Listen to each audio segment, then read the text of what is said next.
السلام عليكم ورحمة الله وبركاته. مخاطبتكم الأستاذة رجاء الحاج منصور بن علي المحامية المستقلة سياسيا وأمة الله، أدافع عن إسلام التقدم وسأناضل من أجل ذلك. المرحوم المفكر والشيخ الغزالي قال كلمات رائعة جدا بخصوص التناحر بين المسلمين فيما بينهم. قال: إذا تصالح سكارى الحانات وتشاكس إخوان المسجد فستنكسر المئذنة ويستولي السكارى على المحراب. اليوم الآلاف المؤلفة في شارع الحبيب بورقيبة، اللي هي أكثر عدد من يوم هروب بن علي من تونس 14 جانفي 2010، تبين للناس الراقدين على وذنيهم أن هذا الشق حاطط يده في يد، يعني يديهم في بعضهم، وباش يناضلوا باش يرجعوا للحكم. من حقهم يناضلوا ومن حقهم يرجعوا للحكم ومن حقهم يحكموا حتى مع غيرهم إذا كان ما فماش معناها حزب واحد يفوز بالأغلبية. نذكر أنا لهنا وأن التجمع في أواخر السنوات انهار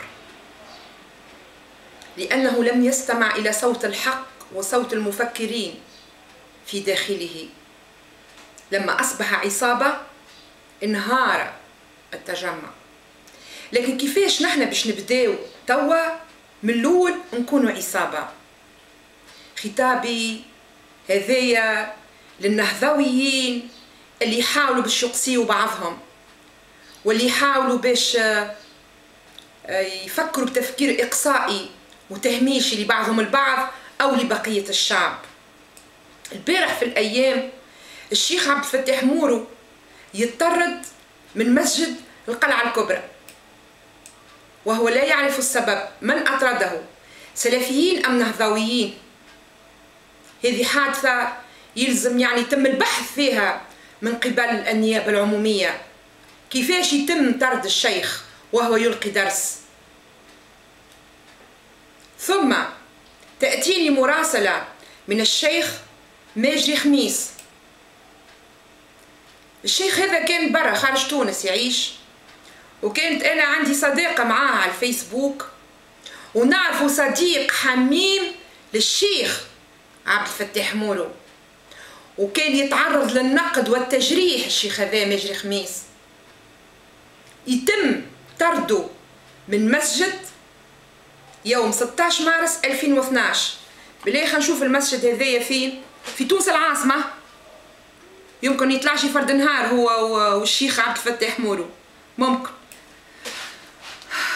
بالوردية، يعني في الوردية تهجم عليه واحد من المكتب المحلي لحركة النهضة وحاول طرده وقال له أني أنت تم عزله عن إمامة المسجد بدون أن يتم إعلامه، وذلك بناء على عريضة تم معناها إمضائها من قبل بعض طبعا النهضويين.